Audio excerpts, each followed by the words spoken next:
Assalamualaikum warahmatullahi wabarakatuh. Video kali ini saya akan membahas seputar resiko gagal bayar pinjaman online lagi ya. Jadi semoga video ini bisa memberikan kalian informasi dan menghilangkan ketakutan kalian dan kecemasan kalian yang memang belum tentu terjadi. Kemarin ada yang bertanya nih teman-teman. Jadi mereka mendapatkan ancaman dari DC-DC pinjol legal yang mana informasi tersebut NIK atau mungkin KTP-nya itu akan diblokir ya. Kenapa? Karena KTP tersebut sudah didata pinjol namun mereka sudah galbay yang akhirnya datanya akan terblokir dan tidak bisa digunakan lagi. Maksud dari DC pinjol tersebut adalah bahwa kalian tidak bisa menggunakan KTP kalian lagi untuk keperluan lain-lain. Contoh mungkin seperti yang sering banget diancamkan juga akhir-akhir ini, yaitu mengarah ke BPJS. Jadi tidak bisa berobat, tidak bisa mengajukan mungkin klaim jika kalian sakit ke rumah sakit. Jadi BPJS kalian itu ditahan dan tidak bisa diproses. Nah, benarkah demikian? Yuk kita akan bahas di video kali ini.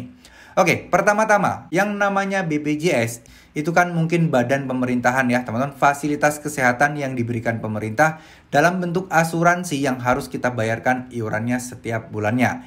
Jadi jika teman-teman tidak bisa atau ditolak BPJS itu bukan berarti karena galbenya, tapi karena mungkin teman-teman ada tunggakan pembayaran dan lain sebagainya, atau mungkin ada dokumen-dokumen yang salah. Bukan berarti ketika kalian galbe pinjol terus kemudian sudah lebih dari 3 bulan dan sudah masuk ke slik OJK yang menurut informasi dari DC-DC pinjol yang digaungkan kepada kalian ini itu merupakan hal yang membuat kalian akan datanya itu terblokir kemana-mana. Jadi kalau udah masuk slik OJK, biasanya mereka akan menakut-nakuti kalian bahwa data kalian ini nggak bisa dipakai nih karena sudah masuk ke sistem OJK dan terintegrasi ke Bank Indonesia serta lembaga-lembaga negara lainnya. Itu semuanya nggak benar dan bohong ya teman-teman. Jika memang KTP atau mungkin data kalian diblokir, ya diblokirnya cuma di pinjol-pinjol itu aja, paling diperbankan aja. Tetap masih berhubungan dalam ruang lingkup masalah perdata atau pinjaman online atau perkreditan. Kalau kalian nabung nggak ada urusan, kalian galbay kalau slik OJK kalian buruk apa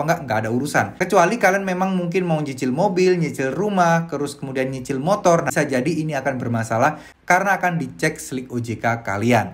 Berawal dari sini makin banyak dan makin beragam ya cara-cara DC pinjol ini menakut-nakuti para debitur yang gagal bayar dengan berbagai cara. Ada yang berpura-pura sebagai OJK nelpon ke kalian, ada yang berpura-pura sebagai polisi, ada yang berpura-pura sebagai pengacara, yang mana ini tujuannya adalah untuk menakut-nakuti teman-teman semua agar teman-teman semua itu panik, agar teman-teman semua itu nekat nyari dana talangan atau gali lubang tutup lubang biar bisa terbayarkan hutang kalian di pinjol tersebut. Ya, itu mereka tidak akan peduli. Mereka tidak peduli kalian itu dapat uang dari mana. Yang penting tugas mereka selesai. Target mereka selesai. Karena kan mereka tentunya mempunyai target bulanan bahkan tahunan ya teman-teman. Jadi kalau mereka itu kadang ada juga yang ditarget. Misal harus ada 1000 nasabah yang bisa mereka tagih dan harus lunas dalam waktu 1 tahun atau mungkin 1 bulan. Karena itu menyangkut dengan performa kinerja tahunan mereka.